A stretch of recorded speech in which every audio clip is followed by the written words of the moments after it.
They have worked long hours, enduring harsh weather, and have persevered through slow years to finally put this industry on the map, attracting many shoots and tourists to the East Coast. Diana's daughter is a NASCAD grad who has had her dream shattered by the recent announcement. She was just starting to work in the industry. Their family will have lost 3 careers. They are Nova Scotians and they pay taxes. They are 3 more casualties of the cutting of the film tax credit. Thank you, Mr. Speaker. The honourable member for Inverness. Mr. Speaker, 10 years ago, actor Susan Kent left Newfoundland to find work in Toronto. She didn't make it past Nova Scotia. Mr. Speaker, she got hired at 22 Minutes, a show with an incredible 22-year legacy. 22 years is a long and successful run for any business.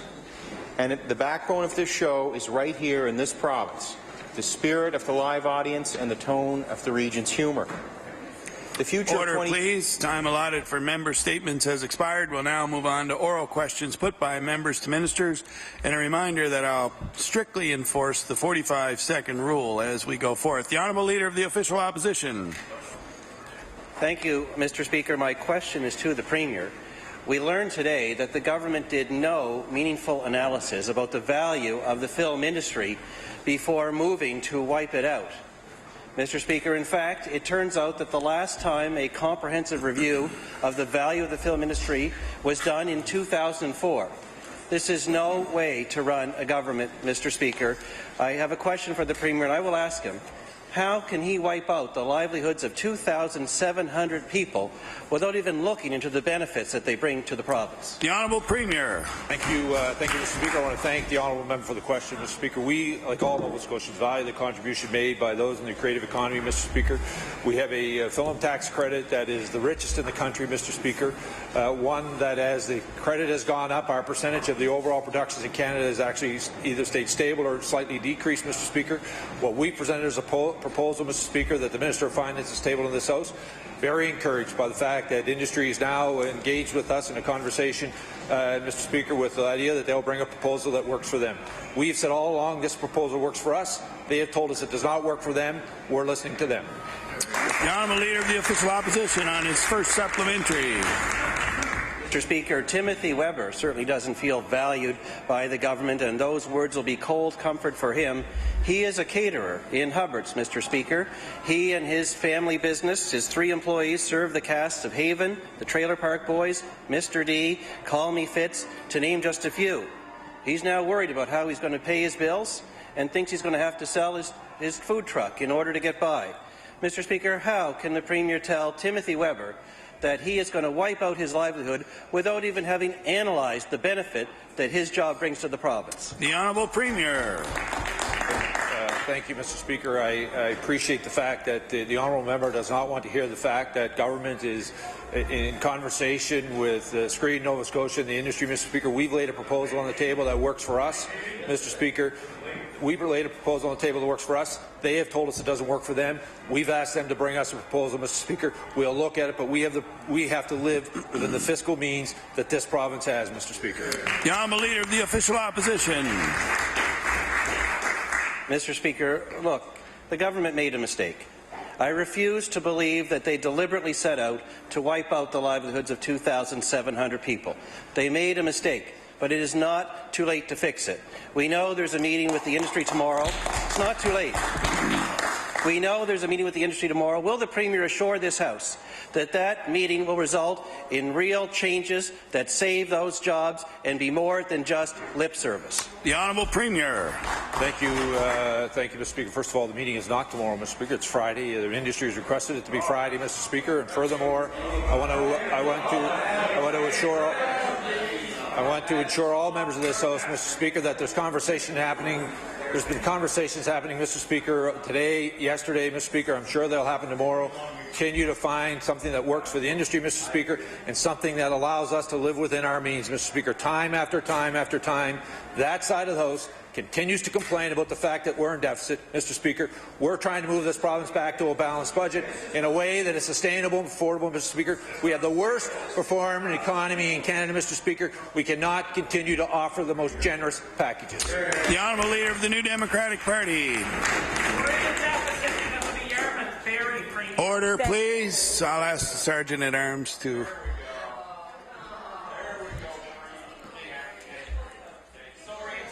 I just have to remind the members of our gallery that is unparliamentary, and we will be dealing with outbursts from the gallery accordingly. So,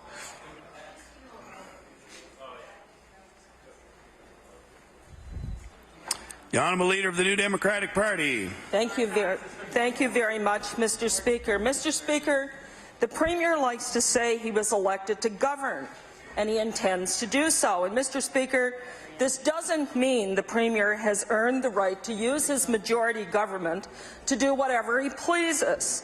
One would hope the Premier would start by keeping promises he made to get elected in the first place, Mr. Speaker. So, Mr. Speaker, the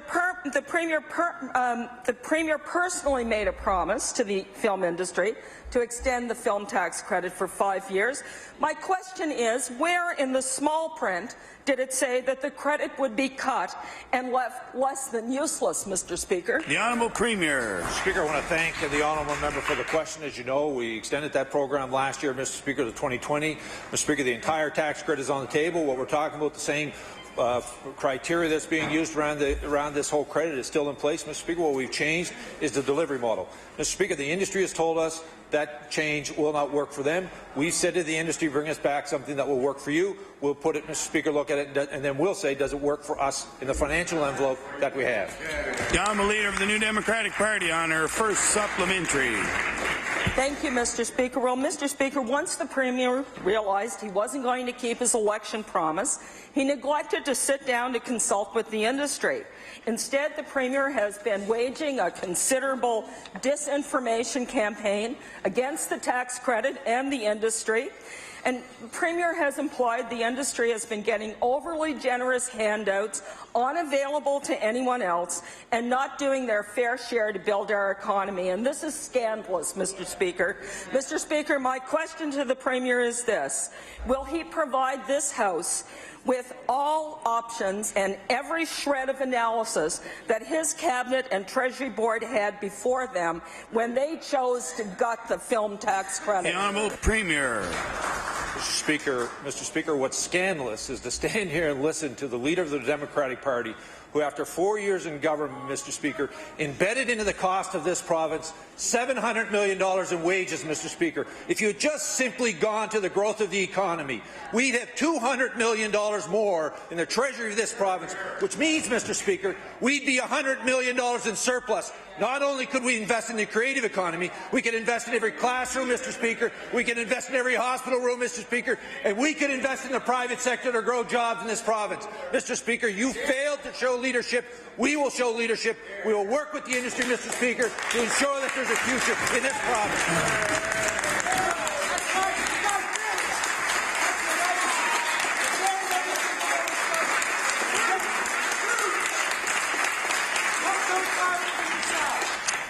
Just want to remind the Honourable Premier not to refer to members opposite as you.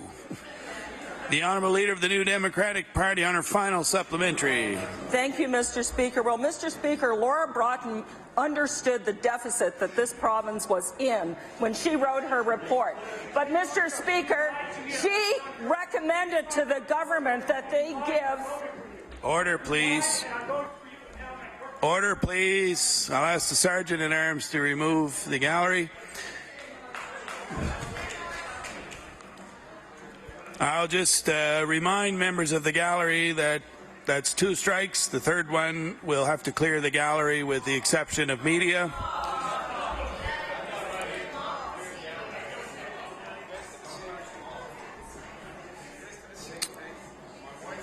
The Honourable Leader of the New Democratic Party on her final supplementary, and you can start over. Thank you, Mr. Speaker. Mr. Speaker, when Laura Broughton did her tax review, she knew that the province faced some financial difficulties. That was a theme throughout her entire report. Yet She recommended a 5-year transition period for the film tax industry, Mr. Speaker.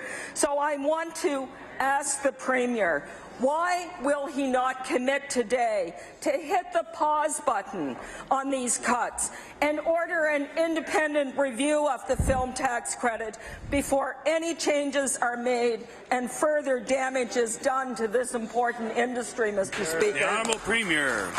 Thank you, Mr. Speaker. I disagree with the honourable member's question. I believe we have a role to support this industry, Mr. Speaker, beyond 5 years. We've laid a proposal out, Mr. Speaker, that works for government. Industry has clearly told us it doesn't work for them. We're sitting down to talk to industry, Mr. Speaker. They will bring us a proposal. We'll look at it that works inside, whether it works in the fiscal envelope of this province, Mr. Speaker. But we have to live within the financial means that we have. Industry knows that. Industry will bring us a proposal. We'll work together with them, Mr. Speaker, to ensure not only will this industry be here for the next 5 years, Mr. Speaker, it will be here for years beyond that. The Honourable Leader of the Official Opposition. Mr. Speaker, what a way to run a government. You move blindly to wipe out an entire industry and then turn to them and say, well, hey, if you've got a better idea, let us know, Mr. Speaker. The fact of the matter is, Mr. Speaker, when the Yarmouth Ferry was up for debate a few years in this House, the member for Yarmouth, the Liberal member for Yarmouth, said, and I quote, "This was done without public consultation and without providing evidence to the public." I question, where is the evidence? Where is the homework supporting this reckless decision? Mr. Speaker, that was no way to run a government then, and it's no way to run a government now. I'll ask this Premier the same question. Where is the evidence? Where is the homework supporting this reckless decision? The Honourable Premier. Speaker, as I said to the honourable member earlier, we have the most lucrative, Mr. Speaker, arrangements in the entire country, Mr. Speaker. We have the most lucrative arrangements in the entire country, Mr. Speaker. And during that period of time, our percentage of the industry, Mr. Speaker, has been going down. We have said to the industry, we've played out where we believe we should go forward. The industry has told us it will not work for them, Mr. Speaker. So we've engaged the industry, Mr. Speaker, to find a solution. Is the Leader of the Conservative Party against the fact that we're sitting down asking the industry to bring a proposal that works for them? We'll let it know whether it works for us. The Honourable Leader of the Official Opposition. Well, it's also no way to run a government, Mr. Speaker, to wipe them out first and then ask questions later. Mr. Speaker, the Premier can twist the numbers around all he wants. They've made a mistake. They made a mistake that could cost this province the jobs of 2,700 young, dynamic, creative Nova Scotians. You know, Mr. Speaker, the NDP made a mistake with the Yarmouth Ferry, and I saw their leader last night admit that it was a mistake. She had the courage to say they had made a mistake. Well, here we are again. Here we are again, and this time it is not too late to fix it. Will the Premier agree to at least postpone his arbitrary July 1st deadline and make sure that a solution is worked out that is fair to all those jobs and to the taxpayers? The Honourable Premier. Speaker, I want to thank the honourable member for the question. I want to tell all members of this House, and Mr. Speaker, there's $24 million in the film tax credit, Mr. Speaker, available this year. Mr. Speaker, the same amount that was available last year. What we're talking about is a change to this program going forward. The industry has told us it will not work for them, Mr. Speaker. We have listened to them. We've also told them, Mr. Speaker, the financial challenges this province is facing and the fact that we have to live within our means, get back to balance. They've understood that, Mr. Speaker. We're working on a common solution as we go forward, Mr. Speaker, and I'm looking forward to having that day come. The Honourable Member for Truro, Bible Hill, Millbrook, Salmon River. Sorry.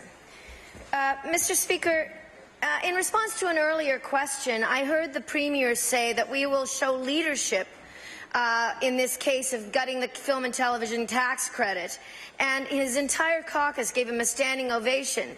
So the film tax credit is an important tool for attracting young people, motivated people to Nova Scotia, including immigrants that this province desperately needs. Aisling Doyle is an animator who recently moved here from Dublin, and when Copernicus Studios offered her work in Halifax, she jumped at the opportunity. She says she loves her job. Does the member have a question? She wants to stay here. What does the Premier have to say to Aisling Doyle and others like her who are eager to build a life in Nova Scotia but will now likely have to leave as a result to the cut to the film tax credit? The Honourable Premier. Speaker, I want to say to her thank you for choosing Nova Scotia, Mr. Speaker. We've laid a proposal on the table that industry has told us it will not work, Mr. Speaker. It works for government. We said we will listen to the industry, bring us a proposal that works for you, that fits inside the financial envelope that this province has to operate on, Mr. Speaker. We're going to listen. We're going to continue to provide, Mr. Speaker, leadership not only on this file but on other files. And, Mr. Speaker, we're looking forward to continuing to see the film industry in this province. The honourable member for Truro, Bible Hill, Millbrook, Salmon River. Mr. Speaker, 3 years ago, 27-year-old Daniel Luke Smits made the decision to move more than 17,000 kilometres from my original home, Australia, to Nova Scotia to work in our growing creative economy as an animator. He's now in the process of applying for permanent residency. So Daniel says, it terrifies me to consider that Nova Scotia may not be my home for much longer. Why won't the Premier reconsider his decision to gut the film tax credit so that people like Daniel Smits can build a life here and help grow our province? The Honourable Premier. Mr. Speaker, I'm not sure what more that member would like, Mr. Speaker, other than for us to completely go back to the way it was, Mr. Speaker. It's simply not sustainable, and the industry has acknowledged that, Mr. Speaker. We are going to find, Mr. Speaker, a common ground that works for the industry and works for the financial and the fiscal envelope that we have as a government to continue to see this government grow. The honourable member for Pictou West. Thank you very much, Mr. Speaker. My question through you is to the Minister of Communities, Culture and Heritage. The film and television industry is an important job creator in Nova Scotia's cultural sector.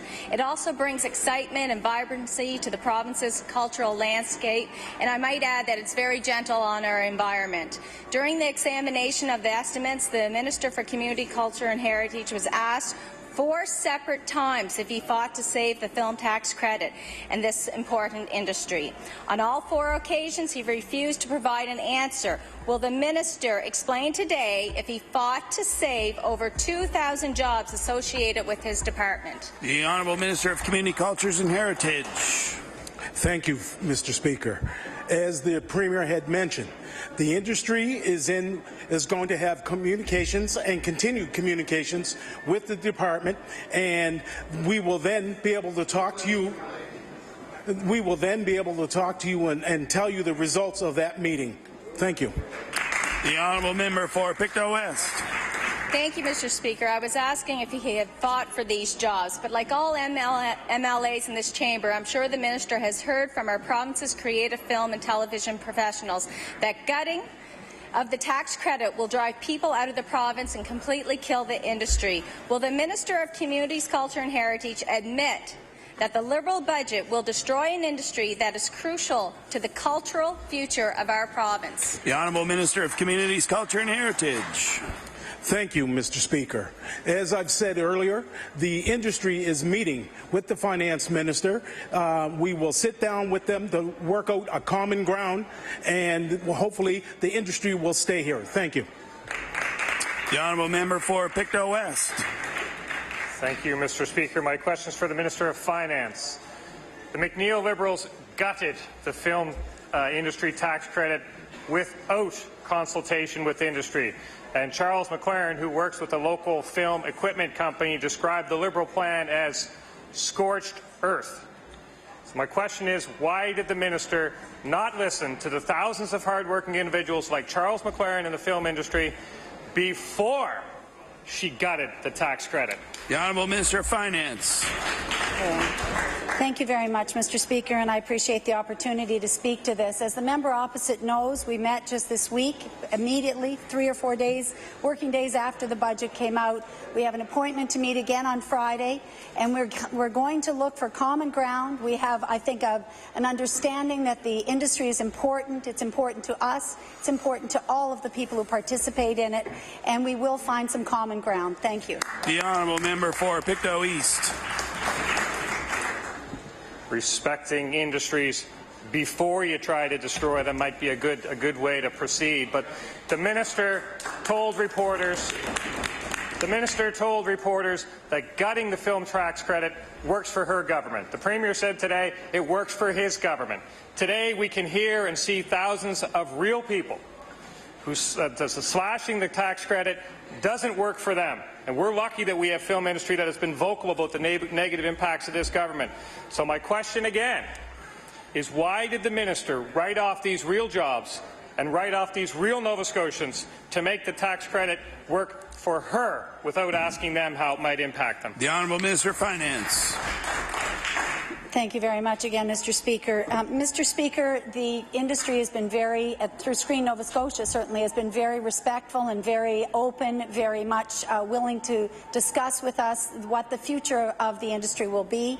They are anxious to find common ground, and so are we. And, Mr. Speaker, the kind of rhetoric I'm hearing from the member opposite doesn't help this situation one bit. It's a bunch of theatre across the way. Thank you, Mr. Speaker.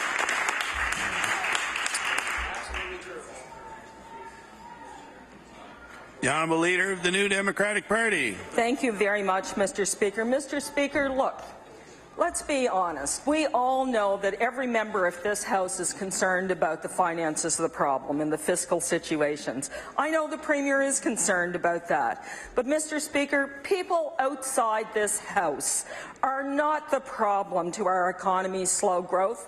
Mr. Speaker, they're the solution to our province's slow economic growth. And, Mr. Speaker, Laura Broughton knew that as well when she wrote her report and recommended a 5-year transition period to work with the industry so we could grow that creative sector, Mr. Speaker. So my question to the Premier, how can the Premier ignore the recommendation of the Broughton report to take a considered period of time before making drastic changes to the tax incentives for this industry? The Honourable Premier. Thank you, Mr. Speaker. Ms. Broughton's report, actually, Mr. Speaker, it talked about doing away with the film tax credit, Mr. Speaker. That is not what's happening in this province, Mr. Speaker. That's not what's happening in the province, Mr. Speaker. We've laid out something that works for our government, Mr. Speaker. The industry says it does not work for them. We are listening to them. We're talking with them, Mr. Speaker. And as the Minister of Finance said, how fortunate we are that the industry has come to the table to find a solution, recognizing the challenges that the province is faced with. But they're looking for a solution that works for them, Mr. Speaker, and we're prepared to sit down with them to find that solution.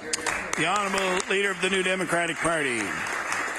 Well, Mr. Speaker, we're starting to see a pattern out of the McNeil government. This is a government that acts first, consults later. This is a government that went out and picked fights with hundreds and thousands of healthcare workers and then had to retreat when they realized that the path they were going down was creating chaos in the healthcare system. So, Mr. Speaker, my question to the Premier is, how far is he really prepared to go in creating chaos in the film industry before he's prepared to admit he's wrong? The Honourable Premier. Speaker, I want to thank the honourable member for reminding all members of this House, Mr. Speaker, how fortunate we are now to have essential service piece of legislation in place to ensure that health care will be there for Nova Scotians, Mr. Speaker.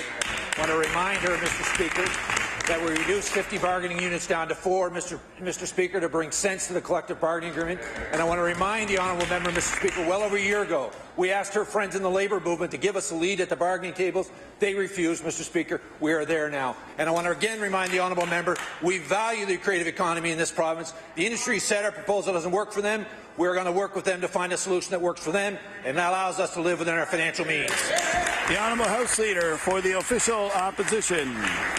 Thank you very much, Mr. Speaker. My question is to the Minister of Finance. Mathieu Cholat recently moved to Nova Scotia from his home in France for an opportunity to work as a 3D artist at Copernicus Studio. After making the move for what he thought was a 3-month internship, a year and a half later he's still working here in Nova Scotia as a 3D artist and loves the work and the company so much he's about to receive his permanent work visa.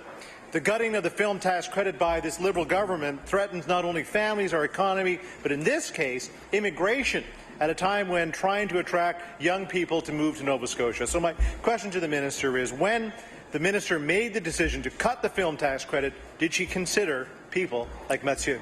The Honourable Minister of Finance. Thank you so much, Mr. Speaker. Again, I would like to assure the member opposite that I too have read many of the emails. I've read as many as I can get through. I have spoken to people in the industry, and we appreciate the people that are here and the job that they're doing and the creativity of the sector. Mr. Speaker, the reality is that the credit as it stood at 65%, between 50 and 65% of all the labour costs being covered by Nova Scotian taxpayers was too rich. It's too rich for our province. It has to be looked at. And, Mr. Speaker, that's where we're at today. As has been mentioned, had we had a different situation when we came into government, that would be a different matter. But we will find common ground with this industry. The Honourable House Leader for the Official Opposition. Thank you very much, Mr. Speaker. In such a competitive business, we're lucky to have so many talented young people working in the creative industry, and that they call Nova Scotia home. This will change with that cut as companies decide to go to a more competitive province or country.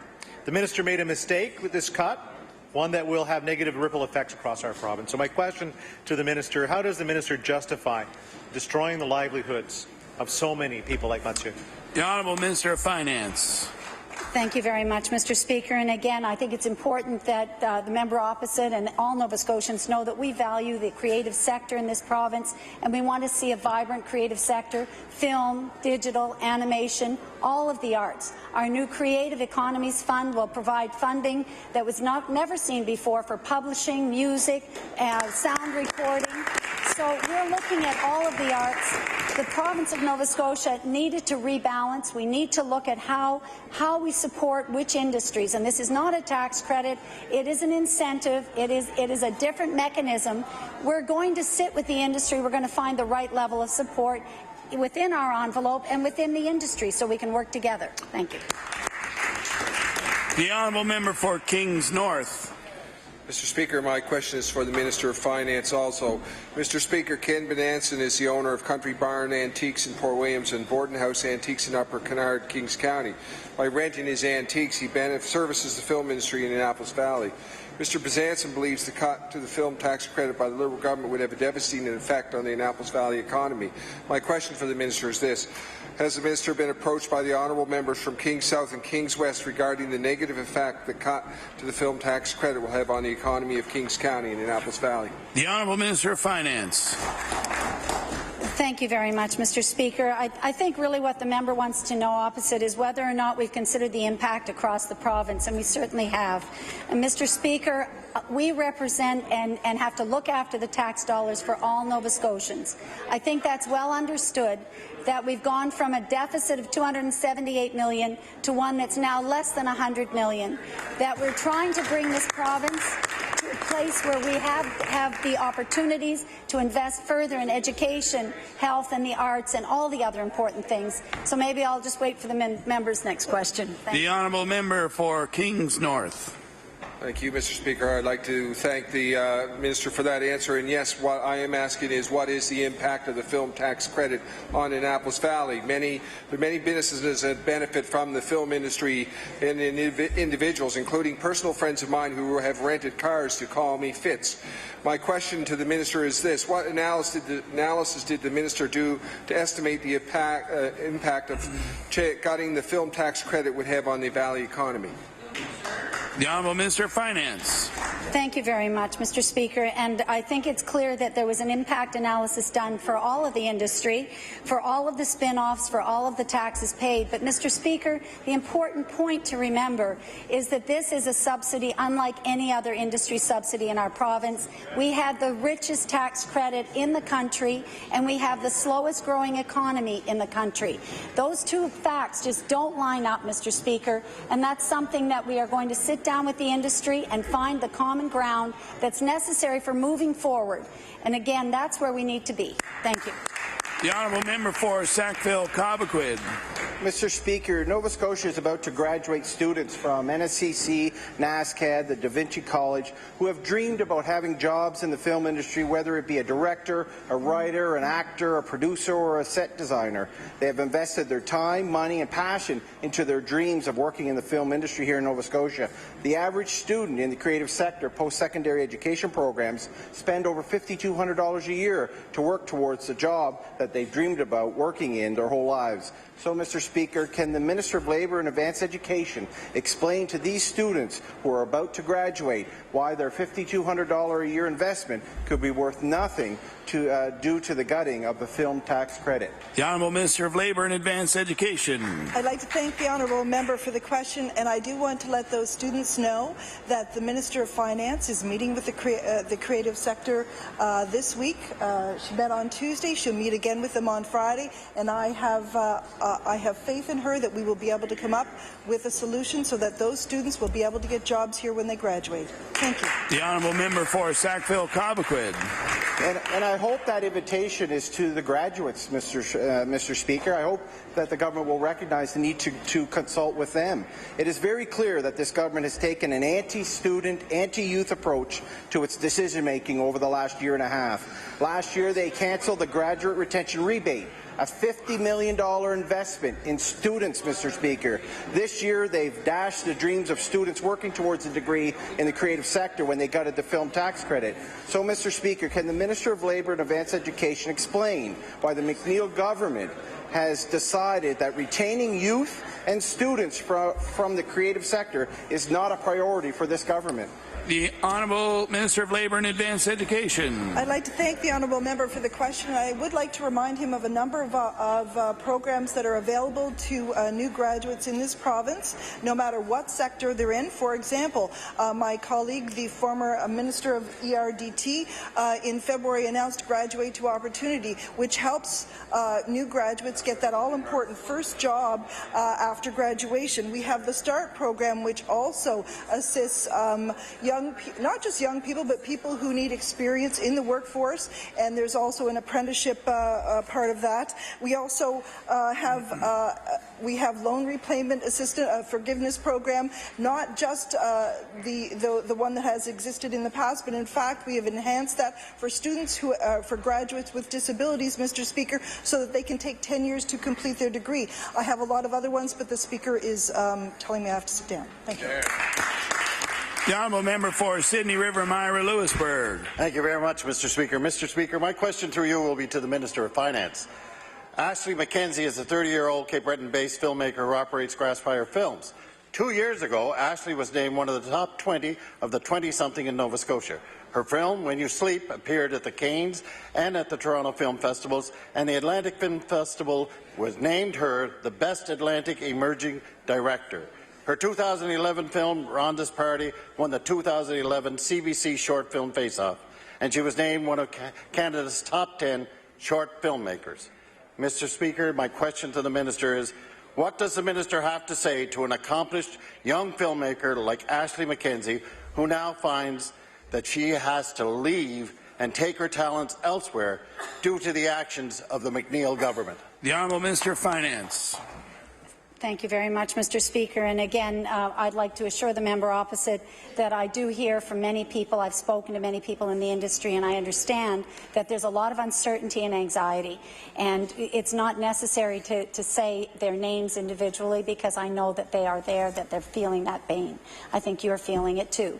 So let's work together with the industry. Let's find common ground. Let's find something affordable so that Nova Scotia doesn't have the richest tax credit of 50 to 65% of salaries being paid for by taxpayers. Let's find a better way. Thank you. The Honourable Member for Sydney River, Myra Lewisburg. Well, thank you very much, Mr. Speaker. You know, it's amazing, Mr. Speaker, how the answers from this government who are tearing the guts out of the film industry in this province have actually come up with a new idea for a new series in the province of Nova Scotia. It's the McNeil government, believe it or not. Ashley wants to shoot her next film in Cape Breton, and she wants to build the industry infrastructure on the island.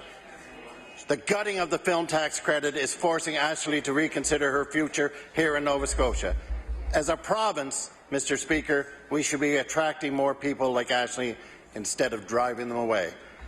Mr. Speaker, will the Minister of Finance and the Treasury Board rethink the cut, which is to start on July 1st, which happens to be the anniversary of this great country, Mr. Speaker, before she drives talented young people like Ashley away and others like her? The Honourable Minister of Finance.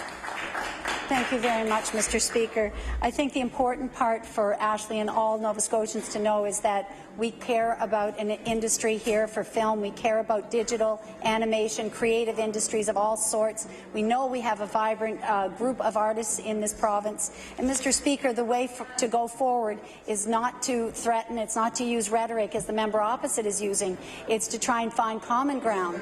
And common ground.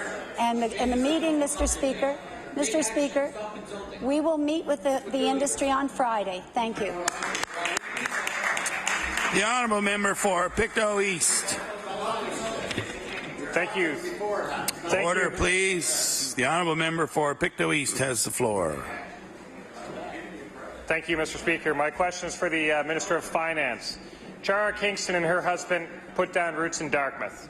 Their kids are enrolled in school, and Chara is in museum collections management work, and her husband is working in animation. They were startled to learn last week that the Nova Scotia budget could destroy their love affair with this province and very well force them away.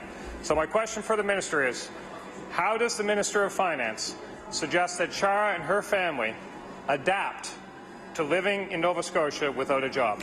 The Honourable Minister of Finance. Thank you very much, Mr. Speaker. And I actually heard the member opposite read a member statement about that very family, and I appreciate hearing of them again today. Mr. Speaker, the tax credit as it exists is too rich for this province. It costs taxpayers' dollars. A great deal of taxpayer dollars. The people that don't have subsidies are paying for this film tax credit.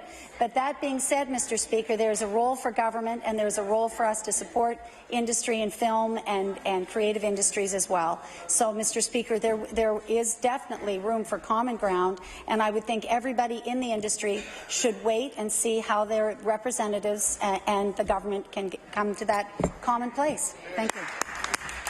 The Honourable Member for Pictou East. Thank you, Mr. Speaker. And I do hear the members opposite saying that the tax credit is too rich, and I'm left to wonder how they know that. Chara and her family want to stay here and hope that things can change, but she knows that that isn't possible. Does the minister realize that once talented professionals like Chara and her husband leave our province, they are likely gone for good? Does the minister truly understand the long-lasting ramifications of this action on the province of Nova Scotia? The Honourable Minister of Finance. Thank you very much, Mr. Speaker. And, Mr. Speaker, 50 to 65% support for labour costs is very, very rich. No other industry in our province comes close. And, Mr. Speaker, it's the highest in the country. Other provinces have film tax credits or provide grants for films, but this is the highest in the country, Mr. Speaker. And the member opposite can look at the jurisdictional review, can see that. The industry players themselves understand that. Thank you. The Honourable Member for Chester St. Margaret's. Mr. Speaker, the Premier says over and over that he wants to get out of the way and create an environment for business to operate. Well, isn't providing a thriving industry a competitive edge? Isn't that creating an environment? Isn't consultation creating an environment? So why didn't the Premier and his Finance Minister consult before the budget was brought forward, not afterwards? The Honourable Premier. Thank the Honourable Member for the question, Mr. Speaker. I want to remind her that the Minister of Finance travelled this province, Mr. Speaker, talking to Nova Scotians, not only about what was in the Broughton report, Mr. Speaker, but talking about what mattered to municipal governments, what mattered to individual Nova Scotians who came out to those meetings. Mr. Speaker, that information was part of formulating the direction we went as a province. And Mr. Speaker, we're encouraged by the fact that industry is willing to sit down and have a conversation with us about something that works for them. We have a program, Mr. Speaker, that works for taxpayers. We're now Mr. Speaker, industry says it doesn't work for them, so we've asked them to bring us back something that fits within the financial challenges this province is facing so that they can continue to move forward. The Honourable Member for Chester St. Margaret's. Mr. Speaker, it's unfortunate that both the Finance Minister and Premier did not understand investments. And this morning we learned that on April 9th, the Premier fired the very employees who the Department of Finance relies on to gain an understanding of the creative industry. So my question to the Premier is, if the evidence that the Premier used to gut the creative industry is incomplete, will the Premier please hit the pause button, because once the industry is gone, he won't be able to hit the replay button? The Honourable Premier. Speaker, I want to remind all members of this House that we budgeted $24 million, Mr. Speaker, the exact amount that was made available last year to ensure that this industry moves forward. What we're talking about is a change which takes place, Mr. Speaker, in future years. Industry has told us, Mr. Speaker, that it doesn't work for them. We've said to them, Mr. Speaker, we're prepared to sit down and bring back something that works for them, that lives within the envelope, Mr. Speaker, that the taxpayers of Nova Scotia can afford to pay. The Honourable Member for Inverness. Mr. Speaker, we often talk in this chamber about how decisions made here affect families. One family, whose father passed away 3 years ago, worries about who will care for their mother, who has Alzheimer's disease, should they be forced to leave the province. Elizabeth Hagan, her sister Joanne, and her brother Robert all work in the Nova Scotia film industry. The government's mishandling of this tax credit issue has created pressure on these siblings to leave the province. Did the Minister of Finance consider what families would face by slashing the film tax credit for an industry that is creating jobs and wealth? The Honourable Minister of Finance. Thank you very much, Mr. Speaker. The industry is important to us. We've said that, and we know there is a role to play for government, for the people of Nova Scotia, to support creative industries of all types. I've mentioned film, digital, animation, sound recording, publishing, acting, all of it. We appreciate that. So, Mr. Speaker, I would say that it's very important that we look at what is affordable, what we can do with as a government here, and how we can work with the industry, who are very reasonable, very considerate, very thoughtful people, and I know we can find common ground. Thank you. The Honourable Member for Inverness. Mr. Speaker, the government keeps talking about what is affordable, but people need to be able to afford to live in the province. If they can't pay taxes, and those taxes can't be used for things like education and health care. Real families will be displaced by the slashing of this film tax credit, and no family knows that better than the Hagans. Will the Minister acknowledge the tremendous hardship the Hagan family will face and fix this mess? The Honourable Minister of Finance.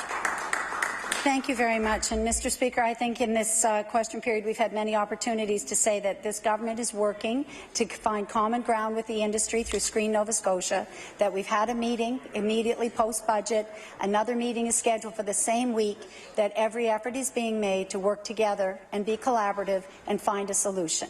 But that is within the envelope that we have. The Honourable Member for Pictou East. Pictou East. Thank you, Mr. Speaker.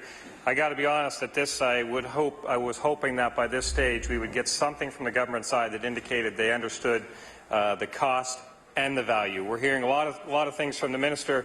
The minister knows the cost of the credit, but there's a big discrepancy as to what value that credit may generate for the economy in Nova Scotia.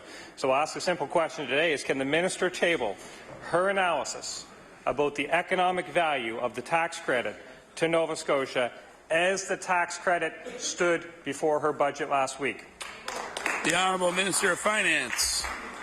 Mr. Speaker, I think the important thing to note is that efforts were done, certainly research was done. I assured others before the budget even came out that we were double-checking again and being very sure that the research was done. Mr. Speaker, it has been done. But, Mr. Speaker, by starting to put the numbers out now, it can actually be destabilizing to talking to the industry on Friday.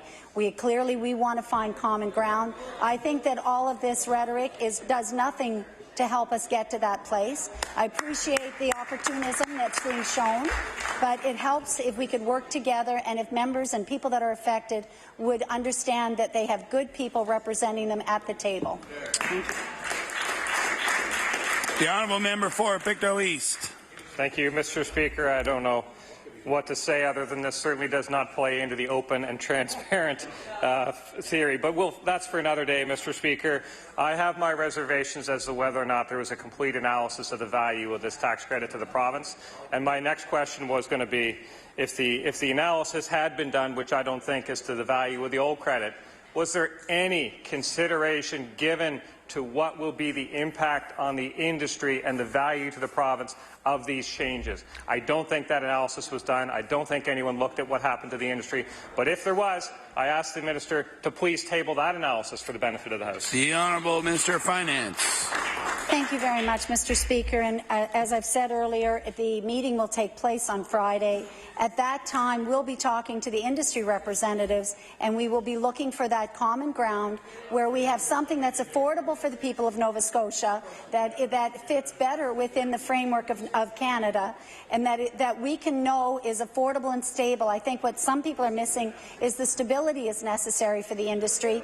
The idea of putting this on pause, Mr. Speaker, doesn't work for the industry because they need to come to a resolution sooner rather than later. And we understand that from listening to them. Thank you. The Honourable Leader of the New Democratic Party. Thank you very much, Mr. Speaker. Well, Mr. Speaker, today outside our legislature, we have members of Parliament. I saw Robert Chisholm, the MP from Dartmouth, and Megan Leslie from Halifax. Peter McKay from Nova sent a message. Mr. Speaker, we've been hearing from the mayor of the HRM. In fact, I saw the former Liberal candidate who was my unsuccessful opponent in the last election out there, Mr. Speaker, in a film jobs T-shirt, Mr. Speaker. So, Mr. Speaker, it's obvious that the concern about what the government is doing crosses party lines, Mr. Speaker, and it goes far beyond this small legislature. Time allotted for the member's question has expired. We'll move on to our supplementary time. Please continue.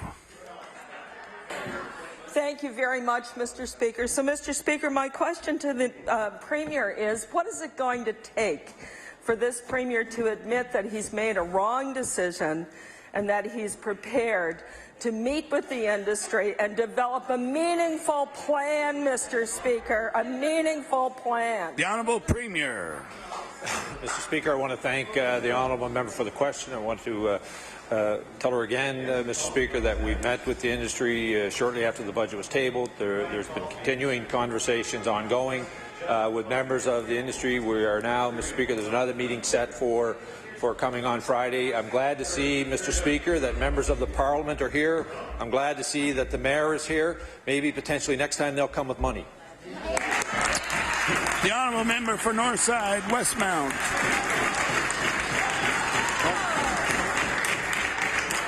The Honourable Member for Northside Westmount. Thank you, Mr. Speaker. Mr. Speaker, we're hearing a lot of numbers being thrown around the legislature today on what the value of the film industry has meant to the province of Nova Scotia, and that it wasn't a good use of the province's tax dollars and investments in Nova Scotia. So I want to ask the Minister of Finance, how many people in the province of Nova Scotia file an income tax return who made a living directly off the film industry in Nova Scotia? The Honourable Minister of Finance. Oh, well, thank you very much, Mr. Speaker, and that's very impossible to say, but I could get a list of all the names that were submitted. Order, please. The Honourable Minister of Finance has the floor. Thank you very much, Mr. Speaker. One of the troubles with this film tax credit is that that is a complete misnomer.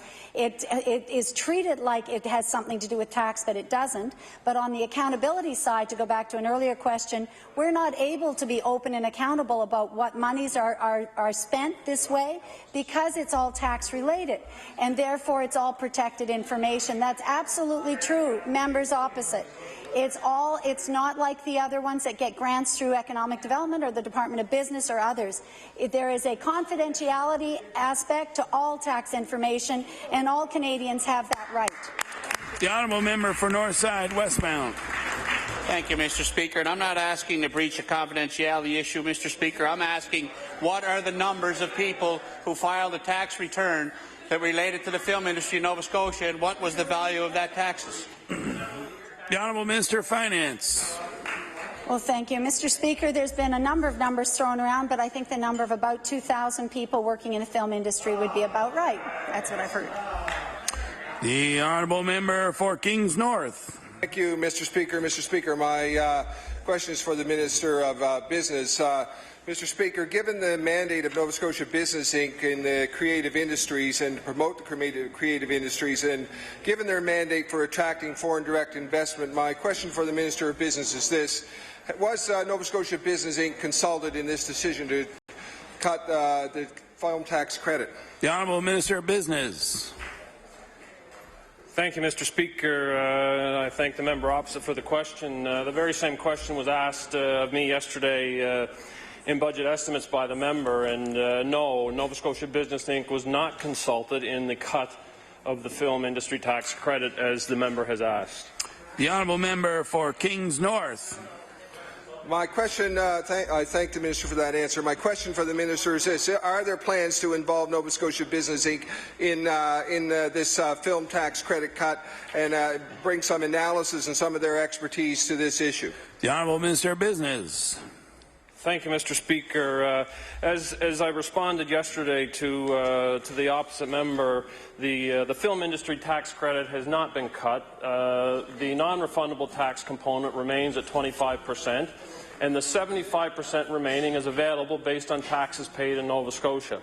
The discussion and the responsibility that Nova Scotia Business Inc. will be tasked with is engaging the industry over the next year in implementing the Creative Economy Fund to the amount of $6 million, and we will consult with industry, Mr. Speaker, to ensure that it meets the objectives of the film sector. The honourable member for Queens Shelburne. Thank you very much, Mr. Speaker, and I want to give you advance warning that there will be no poetry in this question. Mr. Speaker, my question is for the Premier of Nova Scotia.